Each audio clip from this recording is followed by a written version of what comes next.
সুপ্রিয় দর্শক, আসসালামু আলাইকুম। তো আমি এখন আছি কলার বাগানে। কলার বাগান এটা আমারই। তো একটা হলো চিনি চাম্পা কলা।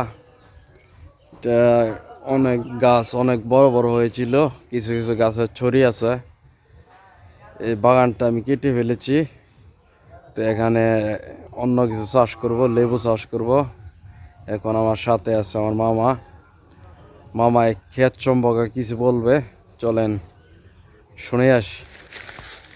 মামা কেমন আছেন? আলহামদুলিল্লাহ ভালো আছো মামা? আছি ভালো। তো তোমার কলা ক্ষেত দেখতে আসছিলাম, তো তুমি তো কলা ক্ষেত কাইটা ফেলাইছো অলরেডি সবগুলাই। কাটে পালাইছি মামা। তো এখন মনে হয় হলুদ বুনবা, তাই না? হুম। তো বিয়ারদেরকে দেখাও যে এই কলার বাগানটা কাইটা ফেলাইছি, গাছগুলো অনেক লম্বা হয়েছিল। তো সেই জন্য কলার ছড়িও ছিল কিছু কিছু গাছে, তো কাইটা ফেলানো হয়েছে। তো এখন এই জায়গায় কী চাষ করবা যেন? এখানে মামা লেবু লেবু। লেবু চাষ করো। লেবু চাষ করব। তো লেবু অনেক লাভজনক ফসল। তো সবাই ভালো থাকবেন, সুস্থ থাকবেন এবং আজিজ মামার নেস্টার সাথে থাকবেন। ধন্যবাদ সকলকে। আসসালামু আলাইকুম। ধন্যবাদ।